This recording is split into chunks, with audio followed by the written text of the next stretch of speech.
Praise the lord. దేవుని శ్రేష్టమైన నామమునకు మహిమ కలుగును గాక. ఈరోజు దేవుని వాగ్దానము, యెహోవా నా విజ్ఞాపన ధ్వని ఆలకించి ఉన్నాడు, ఆయనకు స్తోత్రము కలుగును గాక.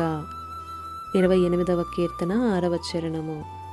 ఈ ఉదయకాల సమయంలో ప్రేమపూర్ణుడైనటువంటి దేవుడే మనందరితో మాట్లాడుతున్నాడు. ఇక్కడ దావీదు అంటున్నాడు, యెహోవా నా విజ్ఞాపన ధ్వని ఆలకించి ఉన్నాడు, ఆయనకు స్తోత్రము కలుగును గాక అని. నా హృదయం ఆయన యందు నమ్మిక ఉంచెను, కనుకే నాకు సహాయం కలిగింది, నా హృదయం ప్రహర్షిస్తుంది అని. ఇంతకీ ఇతను ఇంత క్షేమముగా నెమ్మదిగా ఎలా ఉండగలిగాడు? మనకి ఏదైనా సహాయం కొరకు ఎక్కడైనా అర్జీ పెడితే కొంత ఆలస్యం అవుతుంది తప్పకుండా, కానీ నా దేవుని దగ్గర ఒక విచిత్రం ఉందని అంటున్నాడు.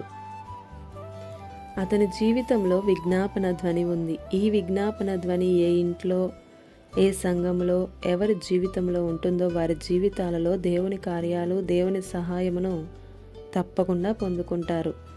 మరి ఈ విజ్ఞాపన ధ్వని ఉందా నీ జీవితంలో? నిరాశ, దుఃఖం, పరిహాసపు ధ్వనులే ఉన్నాయా? ఆలోచించు. వాక్యానుసారంగా నడిచే వ్యక్తివై ఆయనపై ఆధారపడి నడుస్తూ ఉంటే అర్థమవుతుంది, ఇంకనూ చెక్కబడతావు. మన సమస్యలకు మన ధ్వనే జవాబిస్తుంది. ప్రతి సమస్యకి పరిష్కారం మన విజ్ఞాపన ధ్వనే మొదలు పెడుతుంది. యుద్ధంలో పోరాడేవాడు జయం పొందాక ఊదే ఆ బోరధ్వని ఎంతగా వినాలనిపిస్తుందో కదా. ఈ ధ్వనే లేకపోతే శత్రువు పొంచి ఉంటాడు, సమస్యలలో కూరుకుపోతారు. ప్రార్థనా ధ్వని, విశ్వాసపు ధ్వని, గోజాడే ధ్వని నీకుండాలి. పరిశుద్ధ గ్రంథంలో హన్నా దేవుని సన్నిధిలో విజ్ఞాపన ధ్వని చేసింది, దేవుడు విన్నాడు.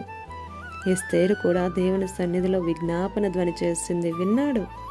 ఇశ్రాయేలీల కాలంలో శ్రమలు విస్తరించినప్పుడు కూడా ఆ విజ్ఞాపన ధ్వని విన్నాడు దేవుడు. ఆ ధ్వనితోనే ఈరోజు నీవు కూడా విజయాన్ని పొందాలి. కన్నీటి ప్రార్థనా ధ్వని వినబడాలిగా. నీవు మొదలుపెట్టి చూడు.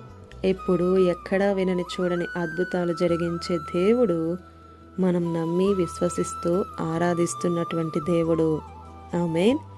ఈ దిన వాగ్దానం మనందరి జీవితాలలో నెరవేరాలని కోరుతూ దేవుని సువార్త పరిచర్యలో మీ సహోదరి Prasanna. God bless you. Amen.